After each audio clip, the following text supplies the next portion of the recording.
Yay. Okay. Hi, Pooh. Hi, Pumpkin.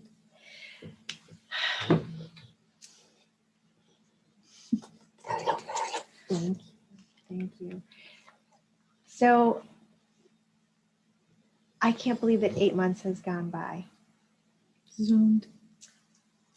So, so many people on at least my social media have been following your journey, and just like I've been calling you Survivor R. But you're not a survivor anymore. I mean, you are thriving, which is so great. There are so, unfortunately, it's only a fraction of people who've had challenging childhood, thrive. Unfortunately, they don't. They fall through the crack. And what you and I have talked about, Thank you. you're so pretty. You should do that for a living. What we've talked about is, there's a place where people are in survival mode, Right. and that's not where they want to be. And there's like this bridge, and once they get over that bridge, it's about thriving. It's about, okay, I'm in a good place. I'm healthy. I'm happy. I'm thriving. Life is life. Life happens. There's ups and downs. It's normal. It's not devastating. I'm not going to die. Life is good. I'm thriving. It's like, it's this bridge where we lose people. And there's so many places along that bridge where people fall through. And one girl I was talking to said, it's kind of like, she said, I was on welfare. And as soon as I made enough money that I wasn't on welfare anymore, taxes went up.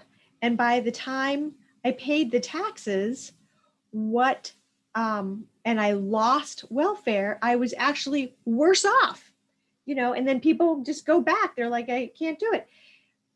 There's all these various reasons why people fall through the cracks. And it could be money, it could be resources, it could be that, you're in this survival place and you're on this bridge and your friends are like, wait, come back. What do you think? You're too good for us? Come on. And then they don't mean it mean, they don't mean it, but they're just like crabs in a barrel. They're just trying to pull you back to be with them. Mm-hmm. There's all these different places. And so I wanted to just have a conversation with you now that you are on the other side of the bridge, and talk about and share with people, just so they get, some closure about your journey. And now that you're out, Mm-hmm. What that was like. So I don't know how much you want to say about where you were. Can I say, we've said this before about you, you had been incarcerated as a Mm-hmm. young person. You had dysfunctional parents. Mm-hmm. You were incarcerated. How long were you in jail? Like 2.5 years. 2.5 years. For juvenile. And then when I got older, I was in like Cumberland County. Yeah. Okay. I was in there for like 6-7 months. And then I went back a couple other times for like a few months or a week or so. Yeah. It's been a couple times. Yeah. So that's sort of in and out of incarceration as a minor and then as a young adult. And at one point, you moved out of the state, and you kept in contact with me, which was really cool. Like, Mm-hmm. That is so cool that you did that. So you would just text me, and, and we would just stay in contact. And at one point you were living in your car. Mm-hmm. And you decided that you were going to come back probably a year maybe ago. Was it 9 months? Yeah, it's almost in July I came back, so it's almost been a year. So almost a year ago, you decide to come back. So to me, coming back was your first step on that bridge. Mm-hmm.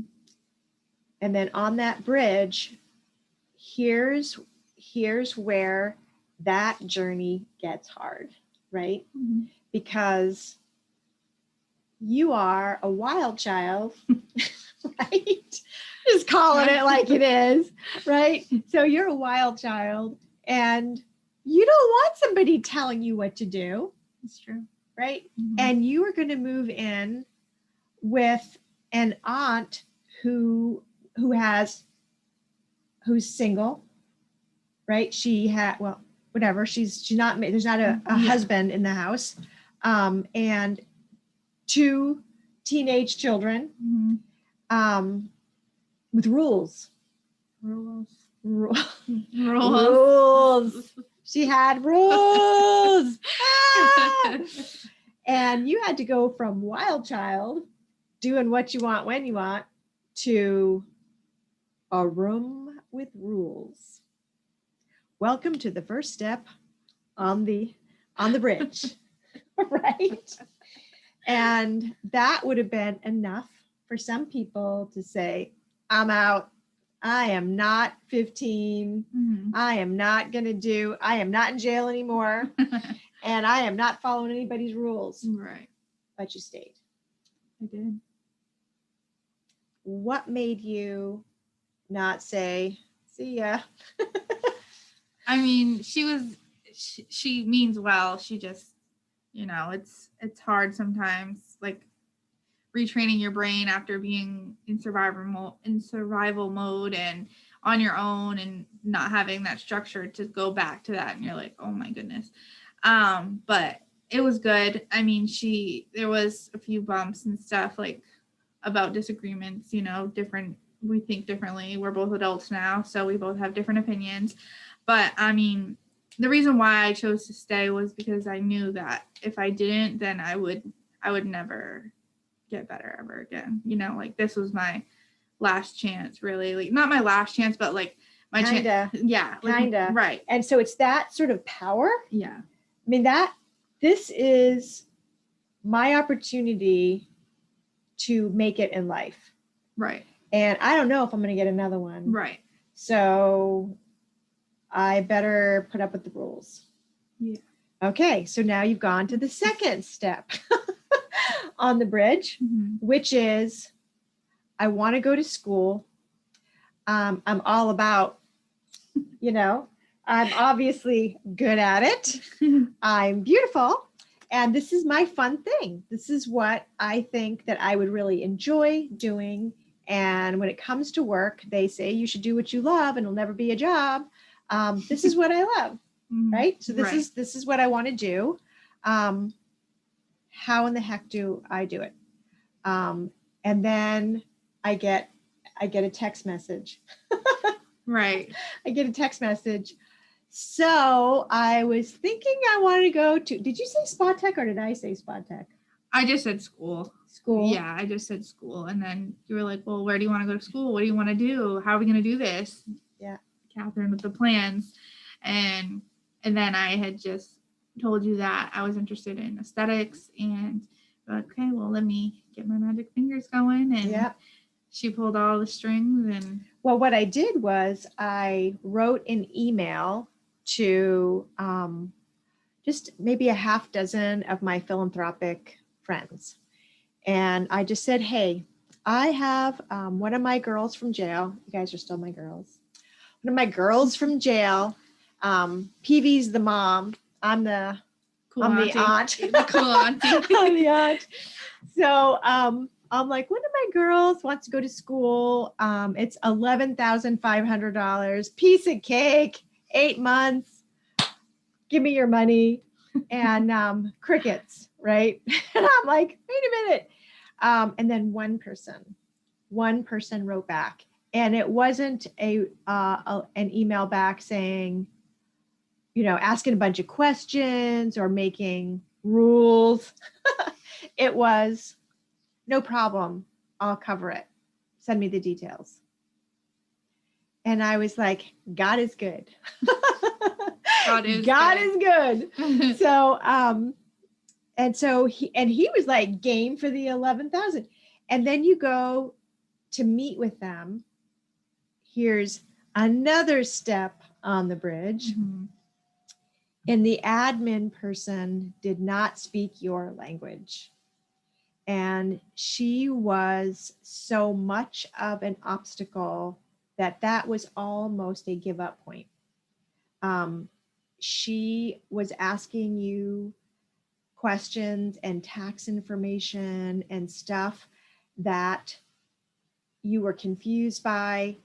We were asking lawyers and tax people, and they were saying, you don't need to give that information. They don't need to do that to sign up for school. Like, what in the world is going on? Mhm. And then you were telling her, hey, that's not stuff that I need to provide. I'm young. I don't have that stuff. And she was demanding, and come to find out you didn't need it.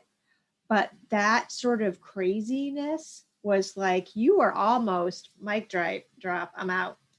Yeah. Right. And that was hard. Mhm. That was hard for me listening to it. I'm just like, this is sometimes in life, and we talked about this in jail. Sometimes in life, you have to deal with things. Sometimes you cannot make sense out of nonsense. So how do we go around? And so we had to go around that. Do you remember what the turning point for you to get over that? You were like, kill her with kindness, basically. You were like, I forgot, right? You were like, kill her with kindness, right? Let her know how you understand how stressful her job can be, and I forgot about this. Yeah, you're like basically like kiss her butt, and I did it, and it did work because Right? she did turn out to be a lot nicer once I think I wrote you a text on what to say. Oh my gosh. Okay, yeah, I remember that. I forgot about that. That's true. Yeah. It's just like your job must be so difficult, and I really appreciate you helping me. Okay. Yeah. So, all right, next step on the bridge was, all right, now you're working, you're enrolled. You did find out that you qualified for a Pell Grant, which means that the funder didn't have to pay that whole amount. It was like $4,000 Pell Grant. It was like, yes, very cool. And you're working and waitressing. COVID is in full action. You've got teenagers at home and an aunt with rules, and your friends are trying to pull you, and you're trying to study. You're not on Maine care yet. You've got depression hitting you. You've got ADHD hitting you. And you're not you're not getting proper medical care for any of this. So you're just like, okay, and you're trying to manage. This is a lot. Friends trying to pull you, auntie having rules, teenagers in the house, doing your job, waitressing during COVID, and trying to go to school and study. And while you're trying to study, you're realizing it's not going in. And then you spiral and you're like, shit, it's not going in. My brain is like Teflon. It's not going in. Right? Yeah. And how did we deal with that? I reached out and she checks in with me and she was like, how are you doing? Like, what's going on? And I was like, honestly, I'm struggling. Like, I'm mentally just drained from everything, like new routine, new everything basically. And she's like, well, what can we do? And I was telling her that I was like stressed out for my chemistry test. And so she's like, all right, I got something for that. She pulled out another magic card and she made it happen, and she helped me get a tutor that we did virtually. Like, I didn't even have to leave my house, and I just did it on Wednesdays after school for like about a month, and she taught me like how to study, basically like what I needed to do to like study skills, basically. Like, and how that happened was, first of all, I reached out to medical people to see if I could help with medicine for depression and ADHD. And my medical friends were like, hello, it's COVID. We're doing virtual appointments, and we cannot fit in one more person. Like, we are booked. And I was offended. I thought they should just like drop everybody and take care of Raegan. So her auntie just had to work with the state and the timing and I had no control over that. I had no power. I had no control. There was no way I could intercede. That was just time. She had to live here for a certain amount of time, go through the paperwork and do that. But what I did have control over was finding a tutor and a mentor. So I reached out and a friend, Carol, lives here on Sebago Lake. She's like, I'll be a tutor. I used to be a beautician. Now I'm in sales, but I remember school. I remember what that was like, and I'd like to help out. So we got her a mentor, and then I put out on social media, "Hey, I need a tutor. How can we get a tutor?" And then Pete Singer, who was with Zero Abuse Project, is now with Grace.net. He reached out and he said, "Hey, my daughter is a professional tutor. That's what she does for a living. She has ADHD. She would be a great tutor, and we'll work with you on the price." Somebody else funded said, "Hey, I'll give you a couple $100," which we donated to the tutor, who usually gets paid way more than that, but was willing to accept that. And then and she said, "As much tutoring as you need, we'll give it to you." And we just maybe a month or so, and around that same time, the depression started to lift. Your tutoring was kicking in, and you started getting grades. Grades. Let's talk about those grades.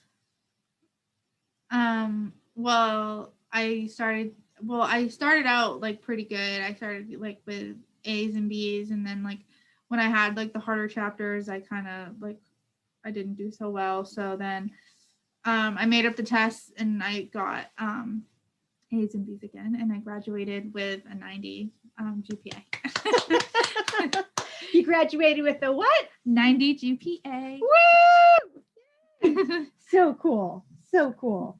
But that was another place. So how were you able to receive tutoring versus I am done with this? Like that was so hard mentally. Just, and your friends are saying, "Let's go party." And if you don't party with your friends, you're going to lose those friendships. But if you do, you're not going to do so great in school. How did you manage on this part of the bridge enough time with your friends that they would be happy enough to let you study and still get a good night's sleep? Like, how are you managing all this? I was stressed out a lot of the time. Like these, like, from Christmas till I just graduated, I was struggling mentally, and I kind of got distant with my aunt, with my friends. Like I wasn't checking in as much with Catherine and stuff, just because I was like so overwhelmed with everything. And then like my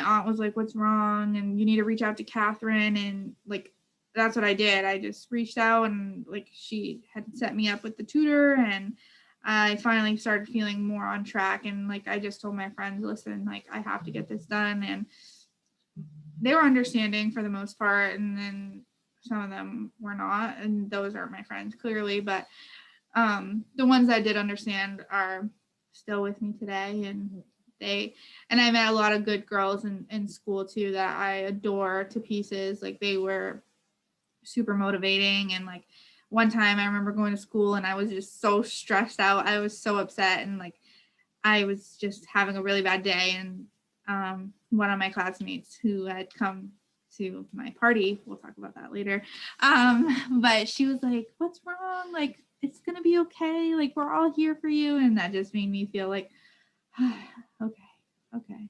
And like it just feels good to have like resources in school as well as outside of school, because it's important to feel secured, and like knowing going to school every day, not hating my classmates was such a good feeling because like they made me want to go to school. So That's so cool. yeah. And I felt that at your party. Yeah. That was really cool. So at what point, as you're approaching graduation, because I'm getting these text messages of this grade, that grade. And I was just like, oh my gosh, this is so great. And we had Facebook people, like somebody, Cheryl had sent you like this little box of goodies that had, all these different essential oils in it. And it was just really cool to see that people were supporting you from everywhere. Yeah. So you're getting these great grades. You feel like you've got your friends sort of under control. You and your aunt are, you're doing okay. You started working out. Yep. Started going to the gym. I did. Which is cool. Great for your mental health. Yeah. Is for me. And now you're approaching your graduation. Was there any self-sabotage in you, or was it like, oh my gosh, like this is happening? Were you like wanting to run to it going, oh my gosh, or did you feel something like, I don't deserve it? Yeah. So towards like this past month, I graduated on April 1st officially, but like the month of March, I was struggling. Like I stopped working out. I stopped, caring about like my looks and cleaning my room and things like that. And it was just because I was like, because I had that routine, like it was kind of like jumbled up because of like my work and stuff. But like I still knew like, okay, this day I'm going to school and this day I'm going to school. And so like I was kind of like scared for it all to end because like that was like my second home, for these past months. And I was like, oh no, what am I going to do now that I don't see these girls every day and I don't, how am I going to fill my time now? And I was nervous about finding a job when I get out, and like that was pretty scary. So I kind of did like fall back like on my like health journey, but I mean, I finished strong with my finals and my practical state boards that we have to take at school and stuff. And I just like focused a lot on that. I was like, I'm almost done. I got this, you know.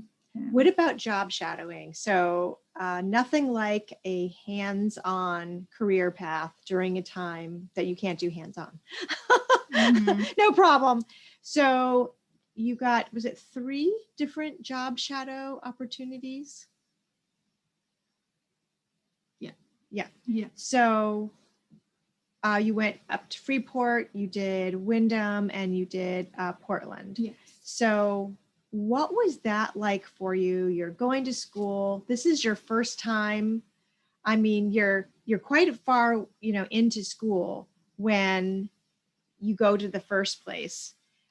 You've never done this before. I mean, that must be scary. Like, what if I've gone through all this and I like doing it to myself and my friends, but I don't like doing it?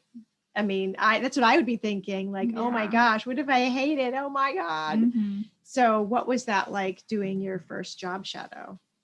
So I was petrified. I didn't really know what to expect. I knew that I wouldn't be able to like see stuff in action just because of COVID and stuff. But I was like super nervous to meet the people, and like I didn't know really what to expect because at school we only worked on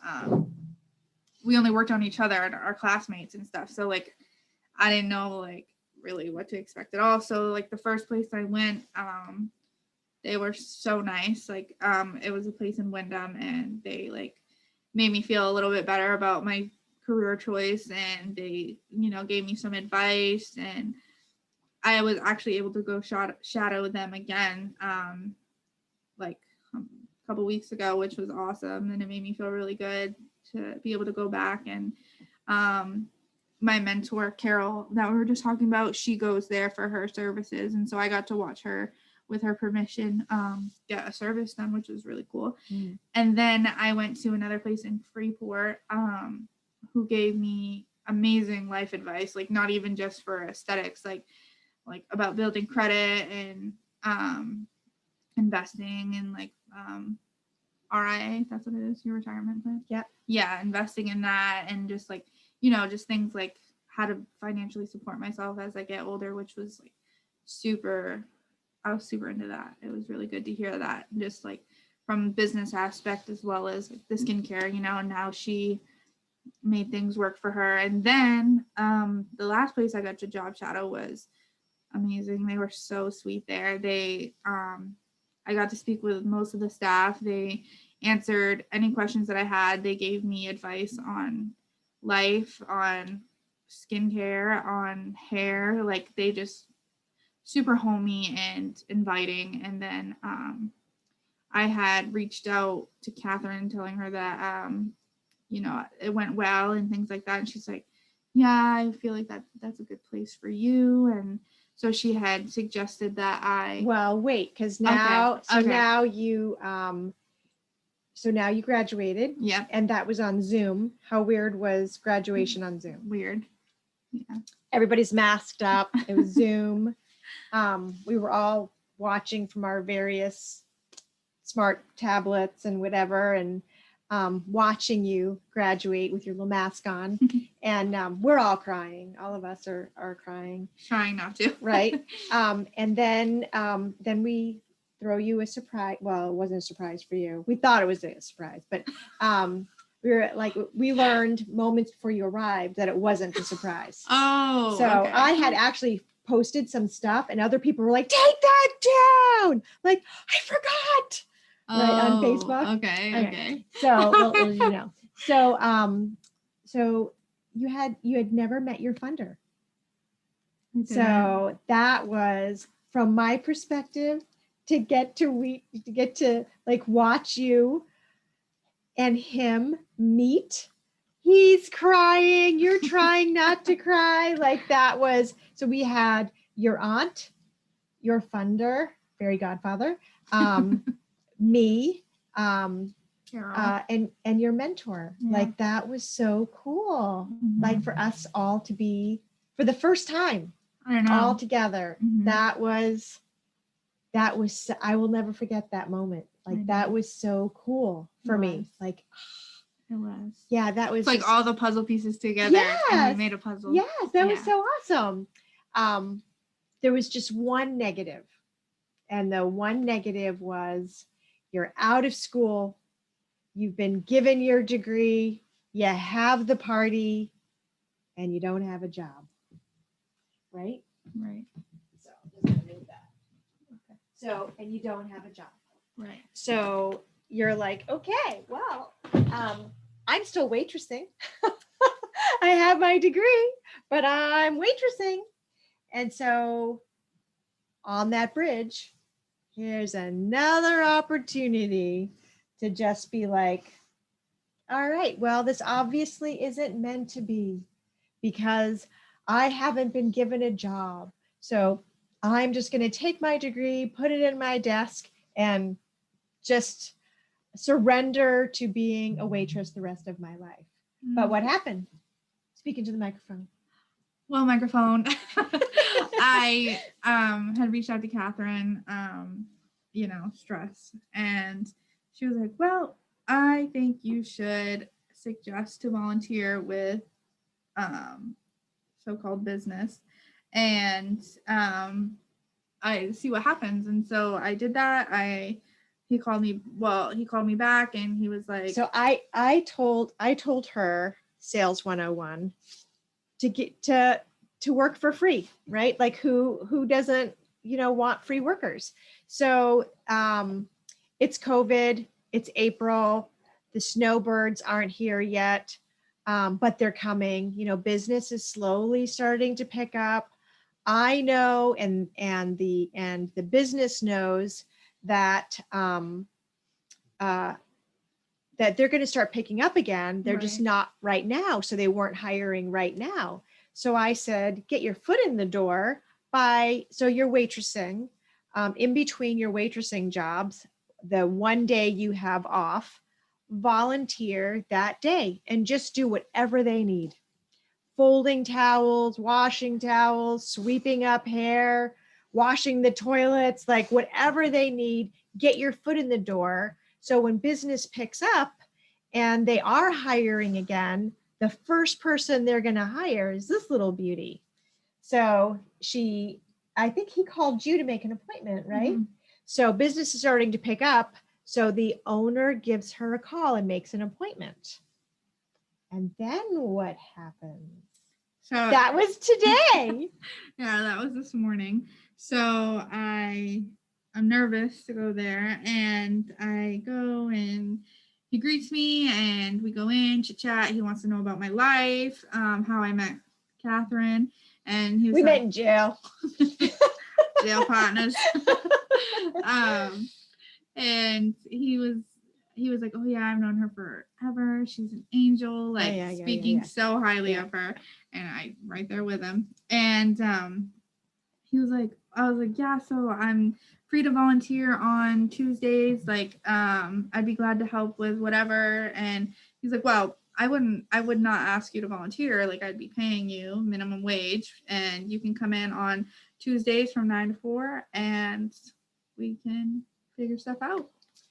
So she lives pretty far away. So she was in town for that interview. And I'm like, hey, babe, just come over to my house and let's have a conversation. Here we are. Here we are. And so she did not lead with, she has a job. She's like, hey, how are you? Nice to see you. Do you really have a chicken in your house? Can I pet your geese? And then we're talking to Beth Peavy, who was in charge of the girls unit in jail. And we're like, Peavy, guess who's here? We're FaceTiming. And she says, I have a job. And we were just like, oh my gosh, so proud of you. So that is the other side of the bridge. You can see how all these different ways where people fall off the bridge.